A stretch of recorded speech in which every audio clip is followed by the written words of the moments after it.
Today, we're engaged in a war in Iran. The Trump administration doesn't seem to be able to agree amongst themselves. Why? What's the scope? What's the mission? What's the duration? What is the cost that so many may need to bear? At the outset, President Trump was talking regime change and urging Iranians to rise up against the brutal and oppressive regime of the mullahs in the Ayatollah. Now they're not mentioning regime change. Recently, Secretary Rubio and Speaker Johnson said Israel forced our hand, and then Trump said, no, we forced theirs.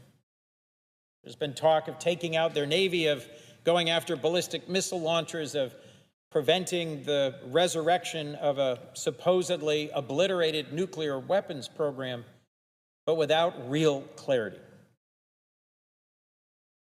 And after months of planning, allegedly, there are hundreds and thousands of Americans in the region, civilians, diplomats, families, in harm's way with no clear path to evacuation. Our embassies and consulates are being bombed and attacked. A number are closed.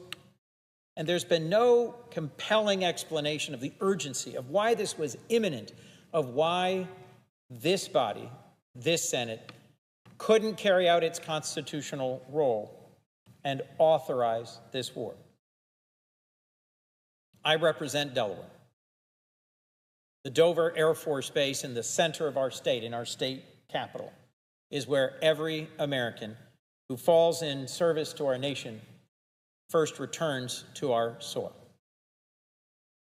And Dover has the honor, the sacred duty to carry out and support what are called dignified transfers, when planes with dead Americans in flag-draped transfer cases first come off the back of a C-17 to a waiting family and an honor guard.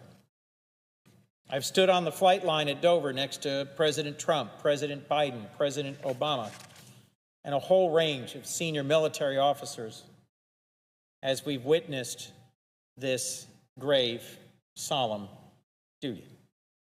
I was last there in December with President Trump and the two senators from Iowa as we witnessed those Iowans who'd fallen in Syria.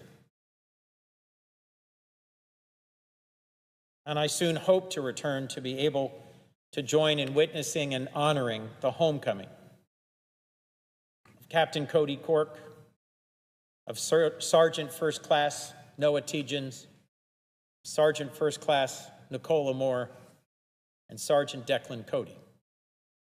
And there are two more Americans fallen so far in this war whose names have not yet been released. All four I just named from Iowa.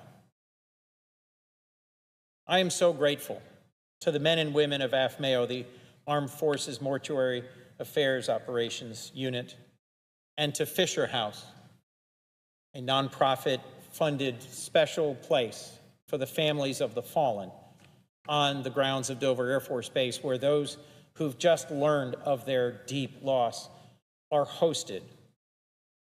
These are special missions and special places.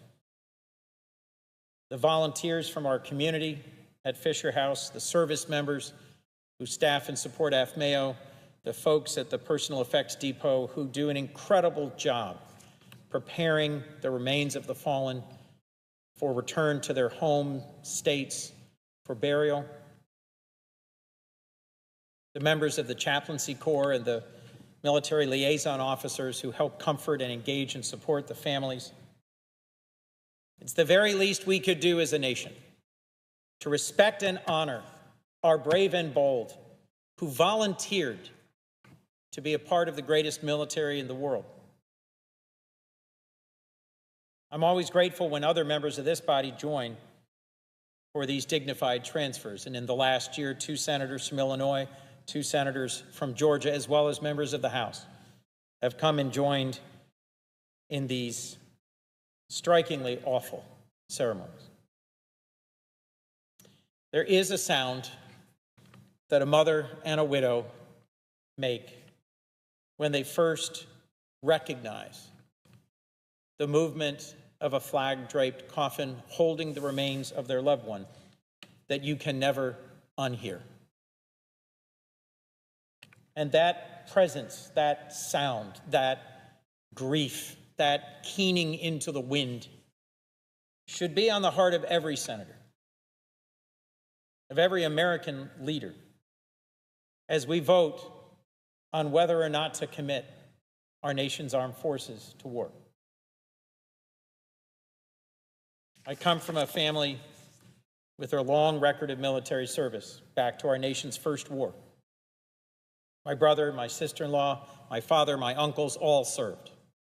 I grew up in a home where my father's veteran friends visited and where I knew my brother would follow in my father's footsteps.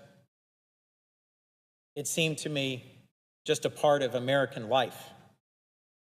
And it is, in my view, a great blessing to represent 10,000 service members and their families who are stationed at Dover Air Force Base, and to have had the opportunity to visit and to fly and to support the crews of the C-17s and C-5As based at Dover, and to see how much they've done around the world to re-equip and support our troops, to support our partners and allies, to deliver badly needed relief.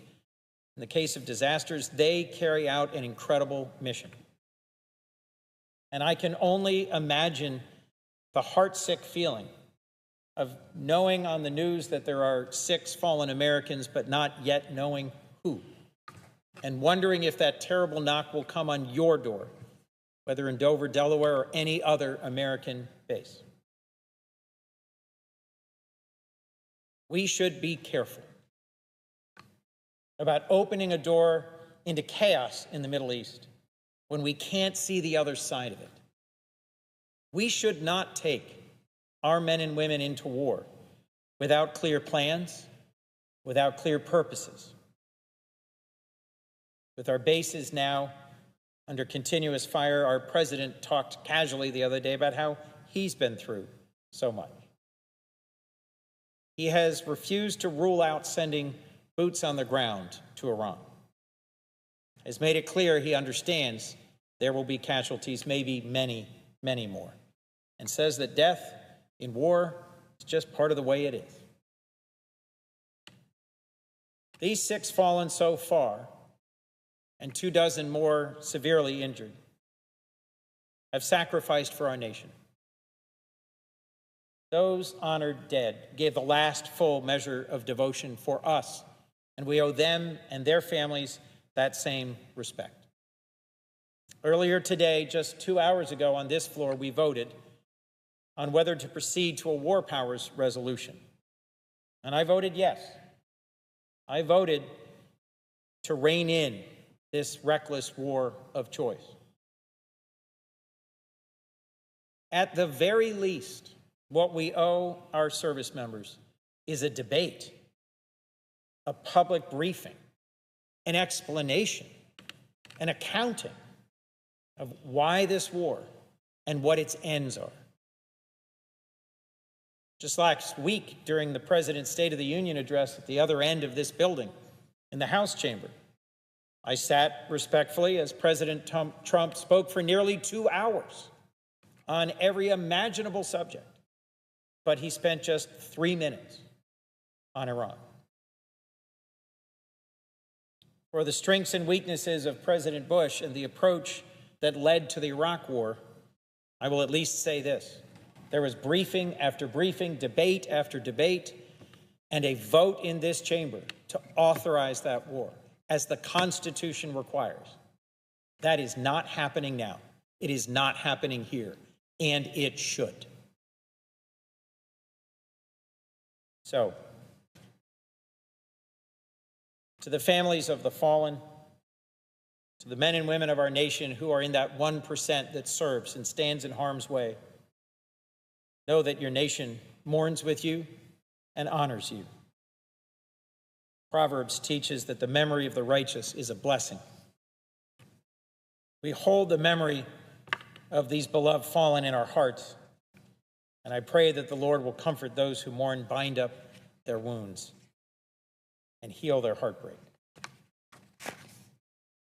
I pray God grants us all the grace to find a path forward together where more do not needlessly join those who have already fallen in this new war in the Middle East. Thank you, Mr. President. With that, I yield the floor. Under the previous order, the Senate stands adjourned until 10 a.m. tomorrow.